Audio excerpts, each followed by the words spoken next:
nosamborina tamin'ny fomba tsy ara-dalàna teny Analakely ny candidat larina faharoa ambin'ny folo Ratchetson Jedidia Jean-Jacques.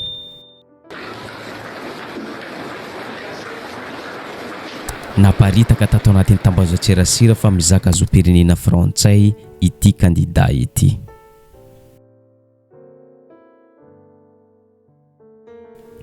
Tsy misy resaka maro atao amin'ny mpitandro filaminana ny filoha teo aloha Hery Rajaonarimampianina. Mangataka amin'ny mpitandro filaminana amoaka tsy misy atakandro any candidat larina faharoa ambin'ny folo Ratchetson Jean-Jacques satria tsy misy antony tokony hisamborana azy na koa hitazomana azy eny amin'ny tobin'ny zandarmaria am-pirenena. Efa ho ray volana zay ny joroan'ny vondron'ny candidat mitaky ny fifidianana madio, mitaky ny fampanaran-dalàna. Ndao inotsika ny feo avy amin'ny candidat Hery Rajaonarimampianina. Dia za dia mangataka aloha ny amitsorana azy aingana dia aingana satria tsy misy antony kely varavety azy tokony hitazomana azy.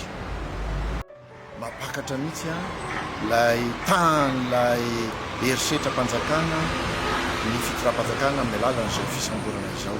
Candidat anke maneho hevitra anke ny candidat Ratchetson ary tsy voandroany ihany io fa efa nandritra ny herinandro maromaro no nanaovany an'izany ary tsy izy amin'ny candidat irery no miteny fa ny vahoaka maro manaraka azy.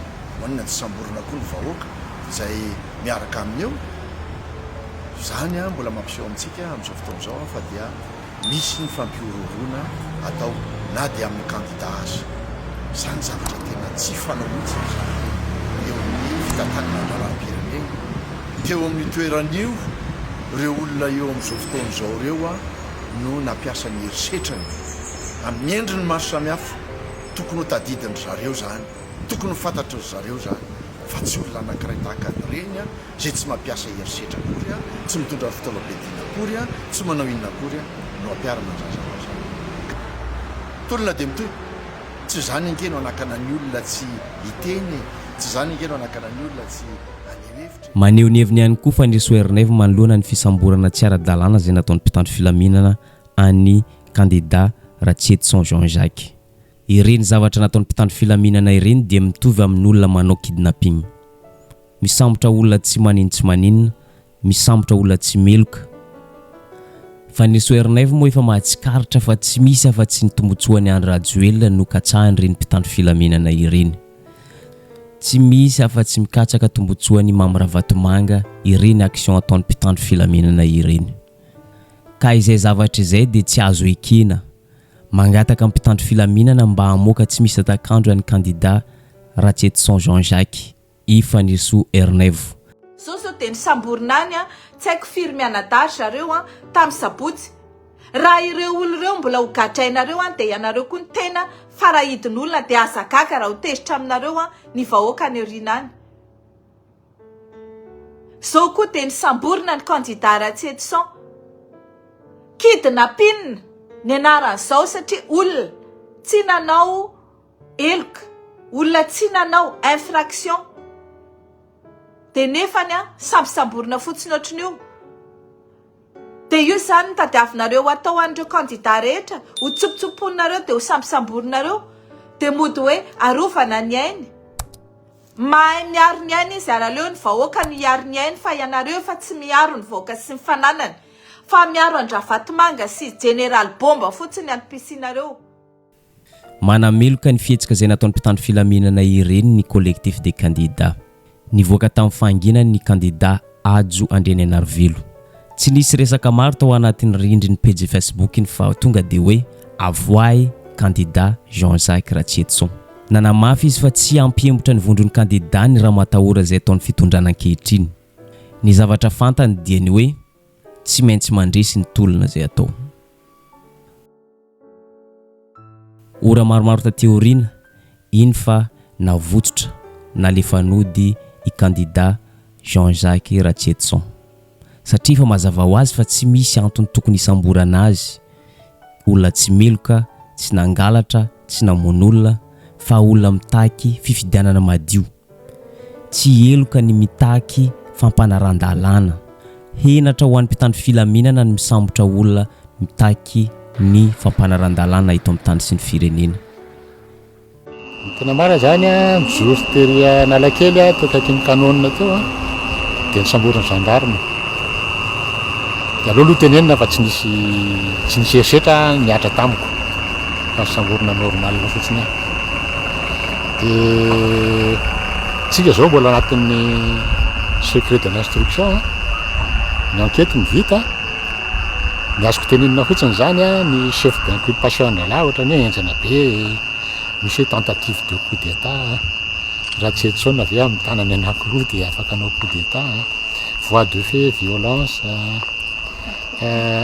attroupement mitarika ny olona ny an-dalambe sy ny rehetrarehetra fa efa novaliako iny fa iny a secret de l'instruction tsy afaka miteny aminareo inona ny zavatra nyteneniko tao fa dia matoa tsy MD ny fiverako azy zany dia mety mba hoe kosa tafa ohatra le iny moa zany le accusation natao tamiko hoe anonga-panjakana sy ny rehetrarehetra dia zay mahatonga ny zareo a tsy nandefa mandat de dépôt tsy liberté provisoire akory afa bon miandry ny déchargé a dia miandry ny tribunal fa mitony enquêten'ny gendarme.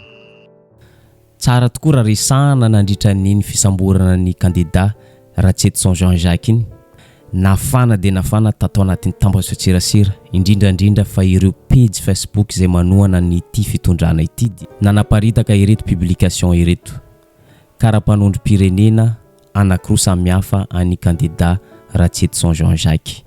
Ny ray karapanondrom-pirenena amin'ny maha frantsay azy sy karapanondrom-pirenena amin'ny maha malagasy azy.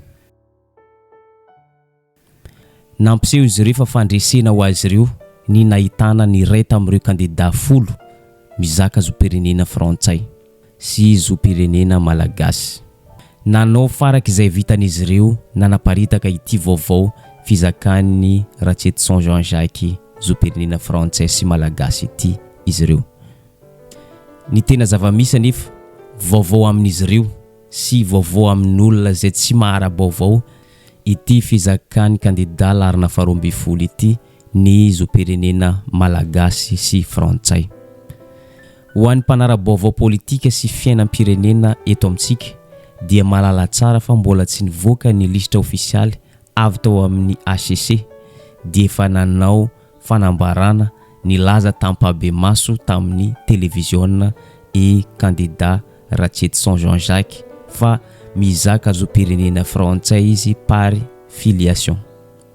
Nolovainy tamin'ny ray aman-dreniny tamin'ny dadany zany sy dadabeany.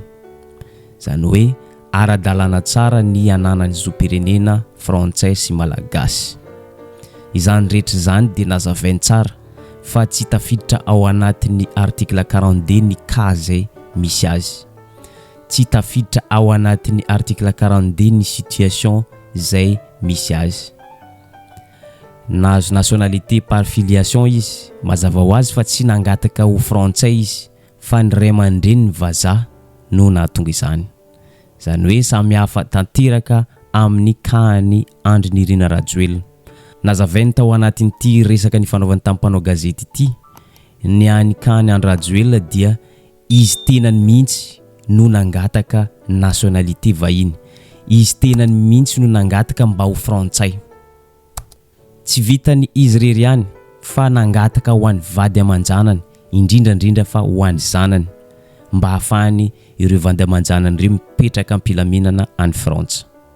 Zay zavatra izay no tsy hitovizana amin'ny kahany Ratsetson Jean-Jacques. Ndao inotsika ny resaka izay ny fanaovany tampanao gazety tamin'ny volana septambra.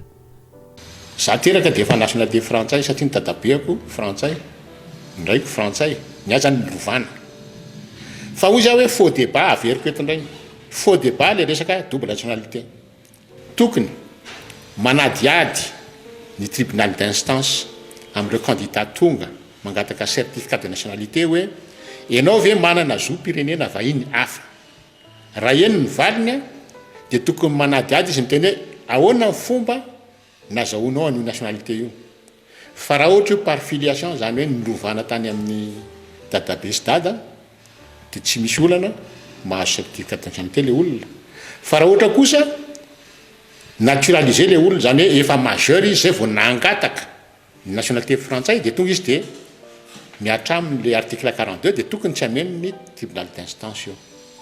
Tsy olona ray no visena amin'izany fa ny candidat rehetra tokony natao an'izay fanadihadiana izay. Eto am-pamaranana dia zao hita miariary fa manao fampiasan-kery amin'ny fomba tsy ara-dalàna ny mpitandro filaminana. Misambotra olona tsy meloka, olona tsy nandika lalàna, olona tsy nandroba na koa nanimba fananan'olona ny mpitandro filaminana. Ary ny tena loza dia misambotra ny olon-tsotra, misambotra ny candidat ho filoham-pirenena. Tsy vitany hoe misambotra tsotra izao fa manao herisetra mandratra ny olon-tsotra, mandratra ny candidat ho filoham-pirenena ary manao herisetra amin'ny vehivavy. Izany rehetra izany dia tsy ara-dalàna ary tsy azo ekena. Miangavy ireo tompon'andraikitra voalohany amin'ny zandarmariam-pirenena, polisy-pirenena mba andray fitenenana anameloka ireo herisetra sy famonoana izay ataon'ny mpitandro filaminana amin'ny fomba tsy ara-dalàna, anameloka ireo fampiasan-kery amin'ny vahoaka izay mandeha mpilaminana. Ety amin'ny farany tsara manamarika ny mahasamihafa ny candidat anankiroa ireto.